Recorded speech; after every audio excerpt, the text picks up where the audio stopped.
sino ba ang may pakana ng ganitong klaseng gawain? Yun. Maganda yung tanong na yan, Brother Franco. Sapagkat kung hindi at walang aamin dahil ito ay iskandaluso at maanumaliyang hakbang, kahiya-hiya, doon tayo sa pangyayari. Ang pagbaba ng mga signature campaign ay dumaan sa mga mayor, pero mga congressman din ang tumulong para ito'y maibaba sa mga distrito nila. So, ano ang interes ng mga congressman na ito? Sinong kumukumpas sa kanila?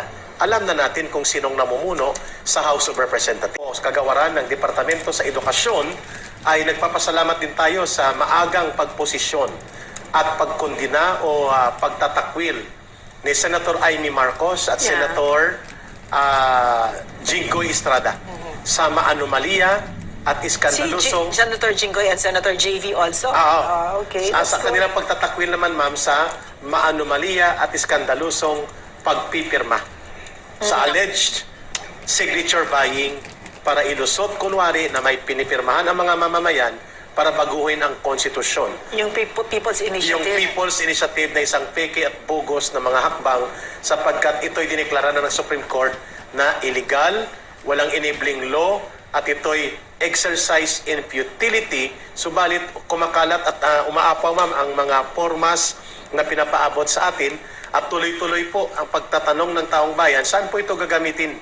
Ka Eric at sa Laban Kasamang Bayan. Bigay ka ng background, Eric, kung ano yung papel na yan. Sige. Napipirma-pirma. Pwede natin mapakita siguro, Noims, no? Sa ating producer at sa ating team. Kabahala. Sa online natin na support team. Nakakabahala po ito ngayon sapagkat tinanong na ni Congressman Ed Selagman, saan ang gagaling ang pondo? Sapagkat bawat pirma, ayon sa mga taga Bicol, ay may mga 100 pesos na ipinamumudmud. Ito ay ayon sa ulat na ipinaabot kay Congressman Ed Selagman mula sa Bicol, kung saan sa Albay ay gobernador ang kanyang anak kasalukuyan. Number 2, ang inisyatiba na ito ng kiningnan kong foreman ay mayroong tinatawag na si Attorney Abad. Sino itong Attorney Abad? Kanino siya nagtatrabaho?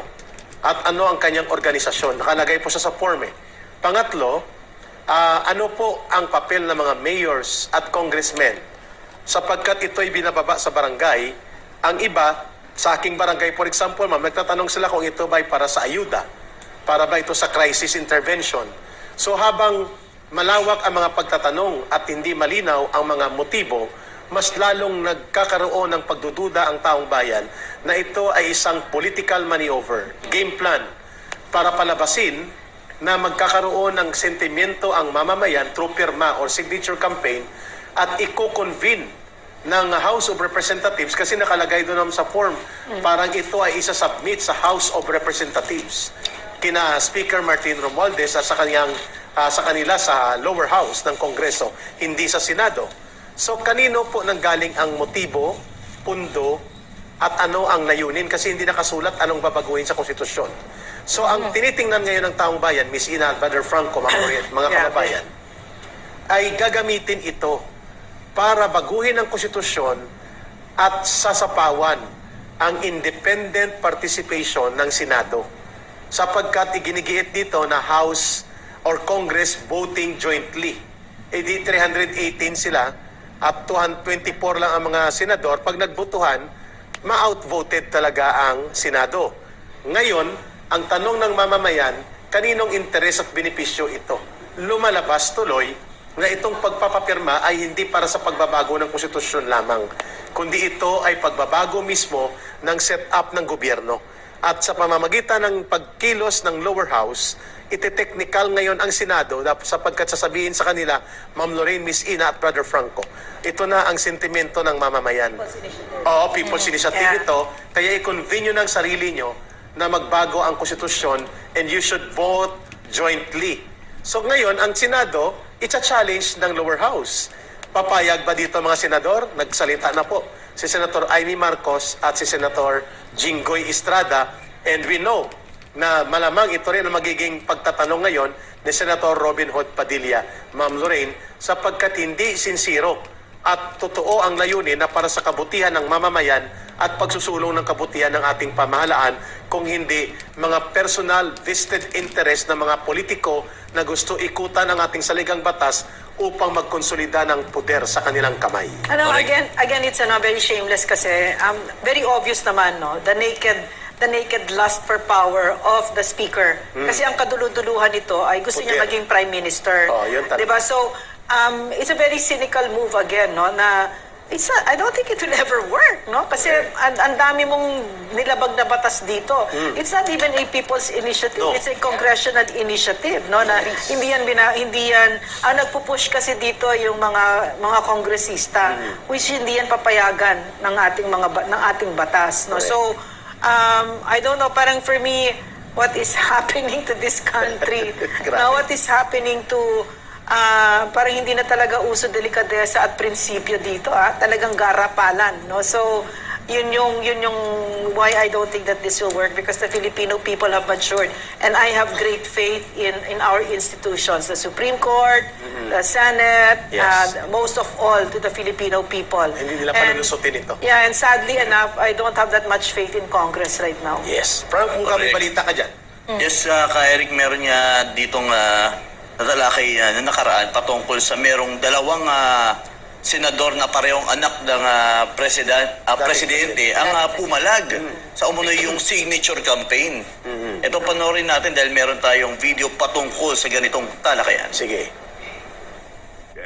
Kasunod ang pagsiwalat ni Albay Congressman Ed Salagman sa umano'y nationwide signature buying ng supermajority ng Kamara para isulong ang charter change o CHACHA, ay umani ito ng pagkondena mula sa mga senador. Sa isang pahayag, kinundina ni Senador Amy Marcos ang mga taong umano'y nanunuhol sa mga distrito, local government units at potensyal na mga lagdaan na hayag at walang kahiyang pumayag sa isang inisyatiba ng mamamayan. Sa inilahad ni Lagman, ang pipirmang residente sa pinalalagdaang form para sa CHACHA ay bibigyan ng 100 piso at aniya 50% ng pondo ay ibinigay na sa mga alkalde at mga coordinators. Dahil dito sinabi ng nakatatandang kapatid ni Pangulong Bongbong Marcos ng pagbabago sa konstitusyon sa pamamagitan ng mga nabiling pirma na pinagmumukhang People's Initiative ay hindi tama sapagkat ang pagbabago sa ating konstitusyon ay hindi dapat ibinebenta.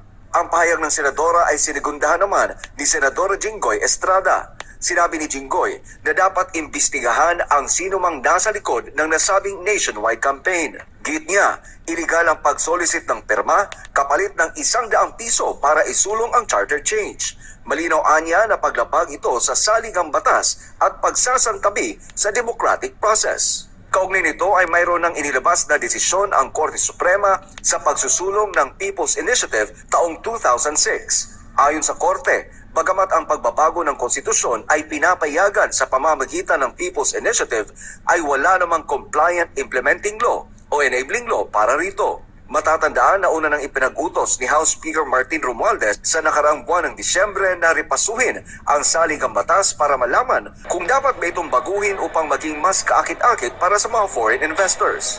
Pero sa panig naman ni Congressman Lagman ay wala naman siyang partikular na binanggit sa kung sino ang nasa likod ng nasabing umano'y signature buying.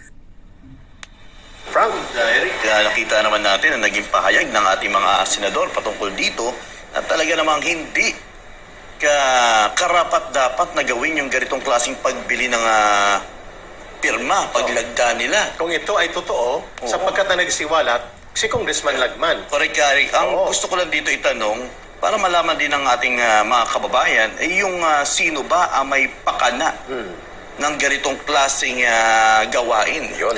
Maganda yung tanong na yan, Brother Franco. Yeah. Sapagkat kung hindi at walang aamin dahil ito ay iskandaluso at maanumali ang hakbang, Kahiya-hiya. kahiya-hiya, doon tayo sa pangyayari.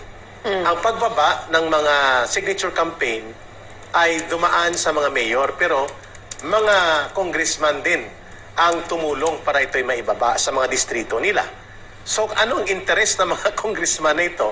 Sinong kumukumpas sa kanila? Alam na natin kung sinong namumuno sa House of Representatives. Number 1 yon. Number 2, nakalagay mismo sa form na kanilang ipinapanawagan sa House of Representatives na mag-convene ng Constituent Assembly. Nakalagay sa form, Franca, at dapat ang Congress ay mag-vote jointly para ma-outnumber ang Senado. Hindi voting separately as two separate chambers of our bicameral legislative body. So, malinaw kung sino ang may motibo.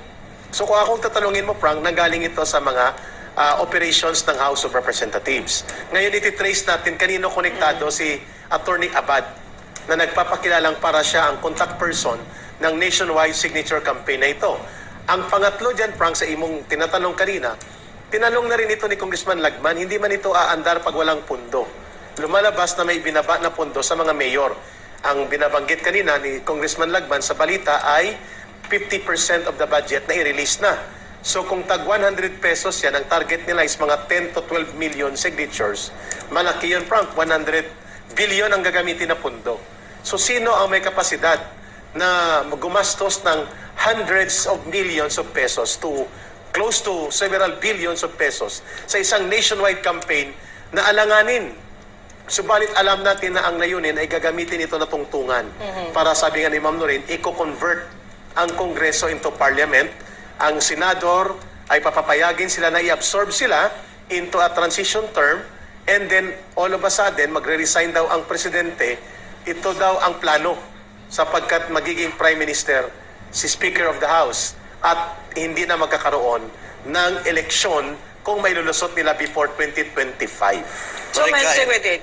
So, question. So, maganda naman siguro yun. I mean, kung matuloy yan, siguro there are some good things about it, etc., di ba? Kasi yung continuity nandyan because there's a Prime Minister. But, ang papayag siguro tang tao dyan, basta si Martin Romualdez, he inhibits himself. Hindi siya kasali. They will not benefit Yeah. from the result of the charter Baka change. pumayag tayo dyan. Yes. Pwede. Correct ka, Erika.